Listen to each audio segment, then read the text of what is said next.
एक पल के लिए जरा ये परिदृश्य सोचकर देखते हैं।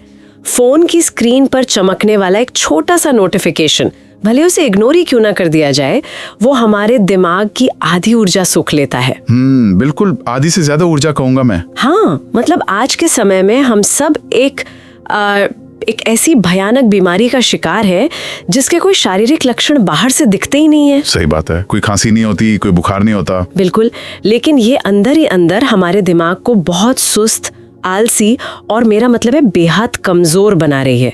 हम बात कर रहे हैं ध्यान भटकने की महामारी की, जिसे हम डिजीज ऑफ डिस्ट्रैक्शन कह सकते हैं। हाँ, डिजीज ऑफ डिस्ट्रैक्शन। तो आज जो हमारे हाथों में स्मार्टफोन है वो महज एक गैजेट नहीं रह गया है। बिल्कुल नहीं, वो एक ऐसा हथियार बन चुका है जो हमारी सबसे बड़ी ताकत को खामोशी से छीन रहा है। देखिए, हम अक्सर इस मुगालते में रहते हैं कि हम तकनीक का इस्तेमाल कर रहे हैं, लेकिन असलियत तो ये है कि तकनीक हमारा इस्तेमाल कर रही है। ये तो बहुत ही डरावना सच है ना? आज दुनिया के 99% लोग सिर्फ शैलो वर्क में उलझे हुए हैं, मतलब उथले कामों में। दिन भर छोटी छोटी वीडियो क्लिप स्क्रॉल करना या हर 2 मिनट में अपना ईमेल रिफ्रेश करना और बिना सोचे समझे ग्रुप चैट्स में वो फॉरवर्डेड मैसेज भेजना। बिल्कुल, ये व्यस्तता जरूर है, पर इसे किसी भी पैमाने पर प्रोडक्टिविटी नहीं कहा जा सकता। आज की बड़ी टेक कंपनियां इंसान के इसी उथलेपन का, इसी शैलो वर्क का फायदा उठा रही हैं। तो मतलब हम उनके लिए असल में ग्राहक हैं ही नहीं? बिल्कुल नहीं है। आज के दौर में इंसान का ध्यान, उसका फोकस ही इन कंपनियों की सबसे बड़ी करेंसी है। हमारा फोकस ही वो असली प्रोडक्ट है जिसे बाजार में बेचा जा रहा है। बाजार में बेचा जा रहा है, और यही आज के हमारे इस गहन विश्लेषण का, इस डीप डाइव का मुख्य मिशन है। हम ये डिकोड करने की कोशिश करेंगे कि डीप वर्क यानी पूरी गहराई और एकाग्रता से किया गया काम आखिर होता क्या है, और कैसे ये डीप वर्क किसी भी इंसान को उन 99% लोगों की भीड़ से एकदम अलग कर सकता है। सही कहा। जो सबसे बड़ा सवाल हमारे सामने है वो ये है कि क्या आज के युग में असली ताकत अब उनके पास नहीं है जो गधों की तरह 12-14 घंटे मेहनत करते हैं? बिल्कुल, पावर उनके पास है जो बिना अपना ध्यान भटकाए किसी एक जटिल काम पर पूरी तरह से केंद्रित हो सकते हैं। तो इस समस्या की जड़ को पहचानने के लिए हमें क्या करना होगा? हमें उस धोखे को समझना होगा जिसमें आज का पूरा समाज जी रहा है। लोग खुद को बहुत व्यस्त और उत्पादक समझते हैं, और इस धोखे का सबसे बड़ा कारण है मल्टीटास्किंग का भ्रम। हाँ, मल्टीटास्किंग का झूठ। आधुनिक समाज और कॉर्पोरेट दुनिया ने ये पट्टी पढ़ाई है कि एक साथ 4 काम करना एक बहुत बड़ा हुनर है। अरे, रेज्यूमे में लोग बाकायदा लिखते हैं कि वो मल्टीटास्किंग में एक्सपर्ट है। बिल्कुल लिखते हैं, लेकिन न्यूरोसाइंस इस बात को पूरी तरह से खारिज करता है। हमारा दिमाग जैविक रूप से एक समय में एक ही काम पर फोकस करने के लिए बना है। तो जब कोई व्यक्ति एक साथ ईमेल भी लिख रहा है और फोन पर बात भी कर रहा है, तो वो क्या कर रहा है? वो मल्टीटास्किंग नहीं कर रहा है, वो बस 2 अलग-अलग कॉग्निटिव टास्क्स के बीच बहुत तेजी से स्विच कर रहा है। ठीक है, आइए इसे थोड़ा खोल कर समझते हैं। मल्टीटास्किंग एक बहुत बड़ा झूठ कैसे है? अगर मैं इसे एक एनालॉजी से समझाऊं तो मल्टीटास्किंग बिल्कुल एक कंप्यूटर की तरह है जिसमें एक साथ 50 टैब खुले हुए हों। बहुत सटीक एनालॉजी है ये। हाँ, मतलब स्क्रीन पर भले सिर्फ एक ही टैब सामने दिख रहा हो, काम उसी पर हो रहा हो, लेकिन बैकग्राउंड में चल रहे वो बाकी 49 टैब सिस्टम की सारी रैम और बैटरी को लगातार चूस रहे हैं। और नतीजा क्या होता है? सिस्टम धीमा पड़ जाता है, सिस्टम बहुत ज्यादा गर्म हो जाता है और अंत में हैंग कर जाता है। और यहाँ सबसे हैरान करने वाली बात यह है कि इंसानी दिमाग में इस हैंग होने की स्थिति को न्यूरोसाइंस की भाषा में अटेंशन रेजिड्यू कहा जाता है। अटेंशन रेजिड्यू मतलब ध्यान का अवशेष। बिल्कुल, ये एक बहुत ही खतरनाक मनोवैज्ञानिक सिद्धांत है। इसके काम करने का तरीका समझना बहुत जरूरी है। बताइए। मान लीजिए कोई व्यक्ति बहुत ही गहराई से कोई रिसर्च रिपोर्ट लिख रहा है। उस रिपोर्ट को लिखने के लिए दिमाग को एक पूरा मानसिक संदर्भ या कॉग्निटिव कॉन्टेक्स्ट लोड करना पड़ता है, जैसे आंकड़े, लॉजिक, वाक्य की संरचना। हाँ, वो सब। अब बीच में वो इंसान सिर्फ 1 मिनट के लिए अपना व्हाट्सएप चेक करता है। अरे, सिर्फ 1 मिनट से क्या फर्क पड़ेगा, यही सोचकर खोलते हैं ना सब। यही तो जाल है। जैसे ही वो व्हाट्सएप खोलता है, दिमाग को रिपोर्ट का सारा डेटा हटाकर उस चैट का नया कॉन्टेक्स्ट लोड करना पड़ता है, और जब वो वापस रिपोर्ट पर आता है तो उसका 100% ध्यान वहाँ होता ही नहीं है। बिल्कुल नहीं होता। दिमाग पूरी तरह से उस पिछले काम से बाहर नहीं निकल पाता। एक तरह का कचरा या रेजिड्यू अभी भी उस चैट में उलझा रहता है। बाप रे, यानी दिमाग के लिए इस मानसिक गियर को बदलने में बहुत भारी ऊर्जा खर्च होती है। बहुत ज्यादा। वो अवचेतन रूप से उस चैट के बारे में सोच रहा होता है। इसी वजह से लगातार नोटिफिकेशंस चेक करने वाले लोग दिन के अंत में खुद को मानसिक रूप से पूरी तरह निचोड़ा हुआ महसूस करते हैं, जबकि उन्होंने कोई बहुत बड़ा पहाड़ नहीं तोड़ा होता। सही बात है। ये जो शैलो वर्क है, हर नोटिफिकेशन पर तुरंत रिएक्ट करना, हर ईमेल का 5 मिनट में जवाब देना, ये हमें हमेशा व्यस्त होने का एहसास दिलाता है। लेकिन इससे कोई असली वैल्यू पैदा नहीं होती। बिल्कुल नहीं। इतिहास गवाह है कि दुनिया किसी को भी इस बात के लिए याद नहीं रखती कि उसने कितनी जल्दी किसी ईमेल का रिप्लाई किया था। ये तो बहुत ही गहरी बात कह दी आपने। यहाँ पर बात सच में बहुत दिलचस्प हो जाती है, क्योंकि जब ये समझ आ जाता है कि ये ध्यान भटकना दिमाग को कैसे थका रहा है, तो इसके दूसरे पहलू को भी देखना चाहिए। डीप वर्क के फायदे। हाँ, जब कोई बिना भटके 100% फोकस के साथ काम करता है, तो दिमाग के अंदर शारीरिक रूप से आखिर क्या बदलाव होते हैं? मैं सुन रही थी कि डीप वर्क कोई मोटिवेशनल कॉन्सेप्ट नहीं है। नहीं, ये पूरी तरह से बायोलॉजी है। इस बायोलॉजिकल चमत्कार के केंद्र में एक खास तत्व है जिसे माइलिन कहा जाता है। माइलिन? हाँ, इंसानी दिमाग में न्यूरॉन्स का एक पूरा जाल होता है। जब कोई नई स्किल सीखी जाती है या किसी मुश्किल काम पर गहराई से फोकस किया जाता है, तो एक न्यूरॉन से दूसरे न्यूरॉन तक इलेक्ट्रिक सिग्नल दौड़ता है। ये सिग्नल जितनी तेजी से दौड़ेगा, इंसान का दिमाग उतनी ही कुशलता से काम करेगा। जब काम पूरी एकाग्रता के साथ होता है, तो दिमाग के खास सेल्स इस न्यूरॉन के ताने बाने पर एक सफेद रंग की परत लपेटना शुरू कर देते हैं। अच्छा, और इसी परत को माइलिन शीथ कहते हैं। बिल्कुल, ये कोई मेटाफोर या कहावत नहीं है, ये एक भौतिक सच्चाई है। दुनिया के जितने भी महान वैज्ञानिक हैं या संगीतकार हैं, उनके दिमाग में ये माइलिन की परत बहुत मोटी होती है। क्या बात है। इसे और साफ तरीके से समझने के लिए हम बिजली के तारों की एनालॉजी ले सकते हैं। हाँ, बताइए। माइलिन बिल्कुल उन तांबे के तारों पर लगी प्लास्टिक की कोटिंग या इंसुलेशन की तरह है। अगर तार नंगा है तो करंट बाहर लीक होगा, आसपास भटकेगा। हाँ, और अपनी मंजिल तक पहुंचने में कमजोर पड़ जाएगा। लेकिन जितनी मोटी वो प्लास्टिक की कोटिंग होगी, करंट बिना बाहर भटके, बिना किसी डिस्ट्रैक्शन के उतनी ही तेजी से दौड़ेगा। बहुत सही कहा आपने। दिमाग के सिग्नल्स पूरी ताकत के साथ दौड़ेंगे। पर यह एक बहुत महत्वपूर्ण सवाल खड़ा करता है। क्या? अगर फोकस की ताकत इतनी ही बायोलॉजिकल है, तो लोग इसे आसानी से कर क्यों नहीं पाते? हाँ, हर कोई डीप वर्क क्यों नहीं कर लेता? इसका सीधा सा जवाब ये है कि फोकस असल में एक शारीरिक मांसपेशी की तरह है, एक मसल है। जैसे जिम जाने पर होता है? बिल्कुल। जब कोई व्यक्ति जिसने सालों से कभी वर्कआउट नहीं किया, वो पहली बार जिम जाकर भारी वजन उठाता है, तो उसे भयानक दर्द होता है। वो तो है, शुरुआत में तो बहुत दर्द होता है। ठीक वैसे ही जो दिमाग लगातार रील्स और नोटिफिकेशंस का आदी हो चुका है, उसके लिए शुरुआत में सिर्फ 20 मिनट का डीप वर्क भी नरक जैसा दर्दनाक लग सकता है। दिमाग शारीरिक तौर पर थकान, उलझन और चिड़चिड़ापन महसूस करेगा। हाँ, लेकिन रोजाना इस दर्द से गुजरने पर यह फोकस की मांसपेशी मजबूत होने लगती है और माइलिन की परत गाढ़ी होने लगती है। और शायद इसी मांसपेशी को रिकवर करने के लिए, उस माइलिन को बनने का समय देने के लिए आराम की भी उतनी ही सख्त जरूरत होती है। बिल्कुल, आराम करना या खाली बैठना कोई कमजोरी नहीं है। काम के बाद जब दिमाग आराम की स्थिति में होता है, तो हमारा अवचेतन दिमाग या सबकॉन्शियस माइंड बैकग्राउंड में समस्याओं को सुलझा रहा होता है। इसीलिए अक्सर नहाते समय या सुबह उठते ही सबसे बेहतरीन और क्रिएटिव आइडियाज आते हैं, क्योंकि उस वक्त कॉन्शियस दिमाग शांत होता है। और इसी विश्राम से जुड़ा एक बहुत ही दिलचस्प मनोवैज्ञानिक पहलू है, ज़िगार्निक इफेक्ट। ज़िगार्निक इफेक्ट, ये क्या है? 1920s के दशक में ब्लूमा ज़िगार्निक नाम की एक मनोवैज्ञानिक ने रेस्तोरां में वेटर्स को ऑब्जर्व किया था। अच्छा। उन्होंने देखा कि वेटर्स को वो सारे ऑर्डर्स बहुत बारीकी से याद रहते थे जिनका बिल अभी तक नहीं चुकाया गया था, लेकिन जैसे ही बिल पे हो जाता, दिमाग उस ऑर्डर को पूरी तरह डिलीट कर देता था। अरे वाह, यानी अधूरा काम दिमाग में अटका रहता है। बिल्कुल, ये इफेक्ट बताता है कि कोई भी अधूरा काम दिमाग में लगातार घूमता रहता है और एक ओपन लूप बना देता है, जो तनाव पैदा करता है। हाँ, जब तक काम पूरा नहीं होता, दिमाग उसे बैकग्राउंड में चलाता रहता है, जिससे असली आराम नहीं मिल पाता। इसीलिए दिन के अंत में एक शटडाउन रिचुअल होना बहुत जरूरी है। शटडाउन रिचुअल मतलब लैपटॉप बंद करने जैसा? हाँ, और अगले दिन के सारे कामों को, अधूरी ईमेल्स को एक कागज पर लिख लेना। इससे दिमाग को ये सिग्नल मिल जाता है कि सब नियंत्रण में है और वो लूप बंद हो जाता है। फिर दिमाग पूरी तरह से शट डाउन होकर खुद को रिपेयर कर सकता है। बिल्कुल।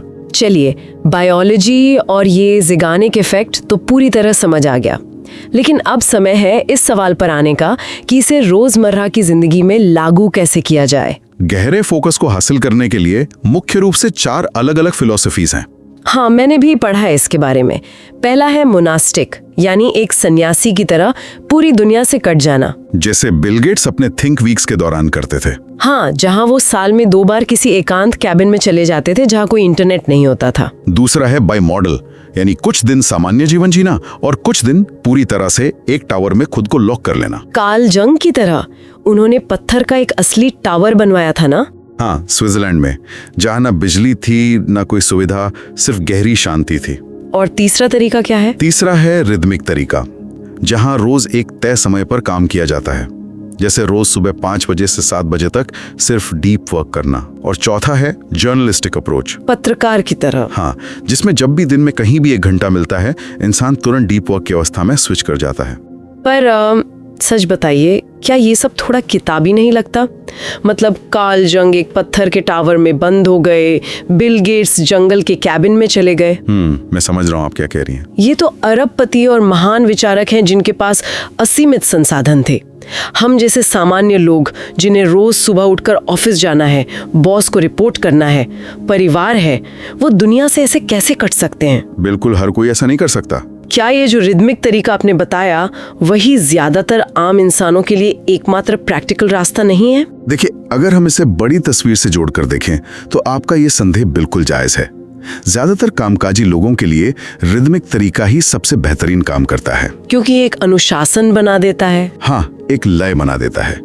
जब दिमाग को पता होता है कि रोज सुबह 8 से 10 बजे तक कोई फोन नहीं उठेगा और सिर्फ कठिन काम होगा, तो वो खुद ब खुद उस रूटीन में ढलने लगता है। सही बात है। लेकिन इसके साथ ही एक और बहुत ही शक्तिशाली कॉन्सेप्ट है, पर्यावरण की वास्तुकला या एनवायरमेंटल आर्किटेक्चर। ये क्या होता है? ये नियम कहता है कि इंसान का वातावरण हमेशा उसके इच्छा शक्ति यानी विल पावर को हरा देता है। अच्छा, कैसे? इच्छा शक्ति एक बैटरी की तरह है जो दिन भर में खत्म हो जाती है।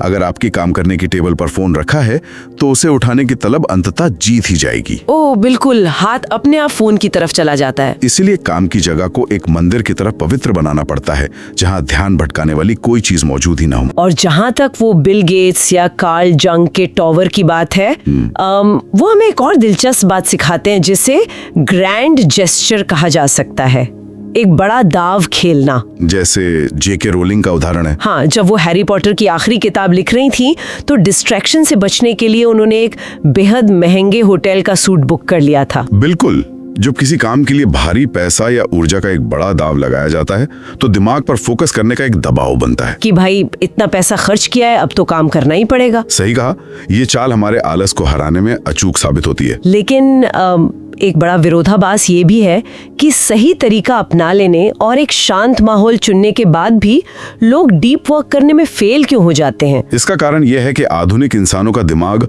अब हर पल मिलने वाली नई उत्तेजना का पूरी तरह से आदी हो चुका है। एंटरटेनमेंट का आदी हो गया है, बोरियत बर्दाश्त करने की क्षमता तो लगभग खत्म ही हो चुकी है। यही आज के समाज की सबसे गहरी त्रासदी है।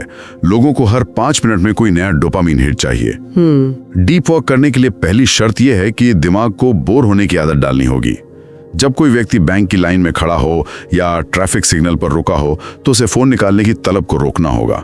मतलब दिमाग को ट्रेनिंग देनी होगी कि शांति कोई सजा नहीं है। अगर दिमाग को हर खाली पल में स्क्रीन देखने की आदत पड़ गई तो वो कभी भी जटिल समस्या पर ध्यान केंद्रित नहीं कर पाएगा। तो इस नशे को तोड़ने के लिए अक्सर एक 30 दिन के डार्क एक्सपेरिमेंट का सुझाव दिया जाता है ना, कि 30 दिन के लिए सोशल मीडिया पूरी तरह छोड़ दो। हाँ, डिजिटल डिटॉक्स। लेकिन यहाँ मैं फिर से थोड़ा विरोध करूंगी। क्या सच में दुनिया से पूरी तरह कट जाना जरूरी है? क्या हम एक कारीगर या क्राफ्ट्समैन की तरह सोशल मीडिया का इस्तेमाल सिर्फ एक टूल की तरह नहीं कर सकते, जहाँ टूल हमारा इस्तेमाल ना करे? ये क्राफ्ट्समैन वाला नजरिया बहुत ही तार्किक है। एक बढ़ई अपने हथौड़े का इस्तेमाल तभी करता है जब उसे कील ठोकनी होती है। वो दिन भर हथौड़ा हाथ में लेकर तो नहीं घूमता। बिल्कुल, इंटरनेट पूरी तरह छोड़ने की जरूरत नहीं है, बल्कि जीवन में उसकी औकात तय करने की जरूरत है। इसे शेड्यूल्ड डिस्ट्रैक्शन कहा जाता है। मतलब दिन में सिर्फ तय समय पर इंटरनेट चलाना। हाँ, जैसे दिन में सिर्फ 3 बार 15-15 मिनट के लिए। असली समस्या सोशल मीडिया में नहीं है, समस्या है उस एनी बेनिफिट ट्रैप में फंसने में। एनी बेनिफिट ट्रैप यानी ये भ्रम पालना कि किसी ऐप से थोड़ा बहुत फायदा तो हो ही रहा है। हाँ, जैसे फेसबुक पर कोई पुराना दोस्त मिल गया या ट्विटर पर न्यूज मिल गई। लोग अक्सर ये तर्क देते हैं, पर वो ये मूल्यांकन नहीं करते कि उस छोटे से फायदे के लिए वो अपना कितना कीमती समय बर्बाद कर रहे हैं। अगर 1 रुपए का फायदा कमाने के लिए 100 रुपए खर्च किए जा रहे हैं तो वो कोई समझदारी तो है नहीं। इसीलिए इस लत को तोड़ने के लिए प्रोडक्टिव मेडिटेशन यानी चलते फिरते ध्यान की तकनीक बहुत कारगर है। ये कैसे करते हैं? जब आप टहलने जाएं तो बिना ईयरफोन के जाएं, अपने दिमाग में काम से जुड़ी किसी समस्या को रखें और उस पर विचार करें। लेकिन ध्यान तो बार बार भटकेगा, लेकिन जब भी भटके उसे जबरदस्ती वापस उसी समस्या पर लाना होगा। ये मानसिक कसरत फोकस की मांसपेशी को लोहे जैसा मजबूत बना देती है। तो इस सब का असल मतलब क्या है? अगर इन सारी रणनीतियों को एक साथ रखकर देखा जाए तो ये डीप वर्क किसी इंसान को समाज के बाकी 99% लोगों से कैसे ऊपर उठाता है? देखिए, जो उथला काम है वो इंसानों को चूहों की दौड़ या रैट रेस में फंसाए रखता है। आज का कॉर्पोरेट कल्चर तो एक हाइव माइंड बन गया है, जहां लोग लगातार मैसेजिंग एप्स पर एक दूसरे को पिंग करके खुद को महत्वपूर्ण साबित करने में लगे हैं। इस अंतर को समझने के लिए गाय और शेर की एनालॉजी बहुत अच्छी है। गाय और शेर? हाँ, गाय का व्यवहार कैसा होता है? वो दिन भर मैदान में धीरे धीरे घास चढ़ती रहती है, कोई तीव्रता नहीं होती, कोई गहराई नहीं होती। ये तो पूरा उथला काम हुआ, शैलो वर्क। इसके विपरीत शेर दिन में 20 घंटे सिर्फ सोता है और ऊर्जा बचाता है, लेकिन जब वो शिकार करता है तो वो अपनी 100% ताकत उस एक पल में झोंक देता है। डीप वर्क शेर के शिकार की तरह है, छोटा लेकिन बेहद तीव्र। और ये अब कोई विकल्प नहीं है, आने वाले समय की मजबूरी है। जो काम आसान है उसे बहुत जल्द आर्टिफिशियल इंटेलिजेंस रिप्लेस कर देगा। एआई आसानी से ईमेल्स का जवाब दे सकता है और डेटा एंट्री कर सकता है। केवल डीप वर्क जिसमें रचनात्मकता है वही इंसानों की वैल्यू को बचा सकता है। इसके लिए ना कहने की ताकत पैदा करनी होगी, बेकार मीटिंग्स को ना कहना होगा और फिक्स्ड शेड्यूल प्रोडक्टिविटी अपनानी होगी। शाम 5 बजे के बाद काम का शटडाउन। जो इंसान हर वक्त उपलब्ध नहीं होता, दुनिया उसकी कद्र ज्यादा करती है। और सिर्फ कद्र ही नहीं, मैंने महसूस किया है कि डीप वर्क एक तरह का आध्यात्मिक अनुभव भी है, जिसे फ्लो स्टेट कहते हैं। हाँ, जब कोई इंसान किसी काम की गहराई में उतरता है तो उसे समय का या भूख प्यास का होश ही नहीं रहता। सच्ची संतुष्टि इसी फ्लो स्टेट में है। सफलता का पैमाना ये नहीं है कि आपने आज इनबॉक्स 0 किया है, नहीं। बिल्कुल, सफलता ये है कि आपने दिन भर में कितने घंटे बिना डिस्ट्रैक्ट हुए वो डीप वर्क किया, जो असल में सुई को आगे बढ़ाता है। तो अब वक्त आ गया है इस चर्चा को समेटने का। आने वाली दुनिया स्पष्ट रूप से 2 हिस्सों में बढ़ जाएगी। एक वो वर्ग होगा जो स्क्रीन्स का गुलाम होगा, जो अपनी जिंदगी डिस्ट्रैक्शन में बर्बाद कर देगा, और दूसरी तरफ होंगे कॉग्निटिव एलीट, बौद्धिक राजा। हाँ, जो अपनी असीम एकाग्रता की ताकत से नए साम्राज्य बनाएंगे। ये एक बहुत बड़ी चेतावनी भी है और एक हथियार भी। हाँ। अगर मुश्किल चीजों को करने की आदत नहीं डाली गई तो इंसान उस चूहे की दौड़ में ही फंसा रह जाएगा। इस चर्चा को खत्म करते हुए सुनने वालों के लिए एक बहुत ही गहरे सवाल पर विचार करना जरूरी है। देखिए, डीप वर्क करने के लिए अकेलेपन की और बाहरी शोर से कट जाने की जरूरत होती है। यही गहराई हमें एआई से बचा सकती है। लेकिन जरा सोच कर देखिए, हाँ, क्या यही एकांत और अपनी आत्मा की आवाज को सुनने की ये जो क्षमता है, क्या यही वो आखिरी चीज नहीं है जो हमें मशीनों से अलग बनाती है? बिल्कुल, एआई कभी बोर नहीं होता, उसे शांति की जरूरत नहीं होती। लेकिन इंसानों को होती है। अगर स्मार्टफोन के शोर में हमने शांति में बैठने की अपनी क्षमता ही खो दी, तो क्या हम इंसानियत का अपना सबसे अहम हिस्सा नहीं खो देंगे? बहुत ही गहरा विचार है ये। एक ऐसा विचार है जिस पर सबको अकेले में बिना किसी स्क्रीन के गंभीरता से सोचने की जरूरत है। गहराई में उतरने का ये सफर आज ही शुरू करें।